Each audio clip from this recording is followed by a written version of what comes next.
হ্যাঁ মামুন ভাই কি করতেছেন? ও তো একটু ঝামেলা হয়ে গেছে নি। কি ঝামেলা ভাই?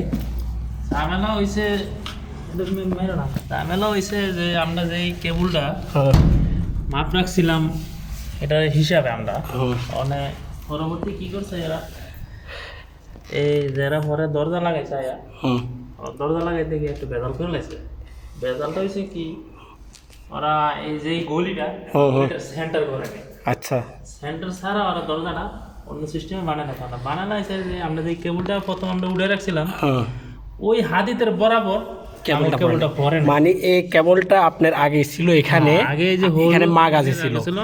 এখন ওরা দরজাটা সরাই দিবার কারণে এদিকে আয়া কেবল ওইখানে রয়ে গেছে আর ওদের দরজাটা এখানে দরজাটা পড়ছে। এখানে আছে। তো এখন আমাদেরকে নতুন করে এখানে হুল করতে হইতেছে, হোল করে আইন না, হ্যাঁ। ভিতর দিকেও না আইন না, আবার এই বাইরে টাইলস ব্যাঙ্গে আবার আনতে হইতেছে। এটা উপরে উঠাইতে তো হবে। এতে কার ভুলটা কার হইছে?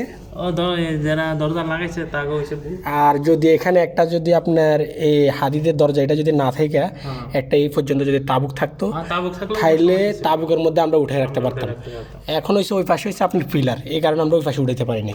Yes. তো এটা একদম বরাবর সেম মাগ আছে। হুম। এই ধরনের ভুল আসলে মানুষের কইরা এখন সমস্যা হয়ে যায়, পরে সমস্যা, অনেক বড় সমস্যা হয়ে যায়, Time কারণ লাগে, এগুলো কাজের টাইম লাগে। এগুলো আসলে ভাইবা চিন্তা করার দরকার ছিল, যেহেতু কেবলটা আপনার এখানে ছিল তো আগের থেকে ওদেরকে প্ল্যান কইরা এই জিনিসটাকে এখানে নিয়ে আসার দরকার ছিল। হুম। তো ওনারা নিয়ে এসে একটা ভুল করছে। এখন যাই হোক, এটা করে দিতেছি, সামনের দিকে যেন ওনারা দ্বিতীয় ভুল না করে সেই কামনা করি।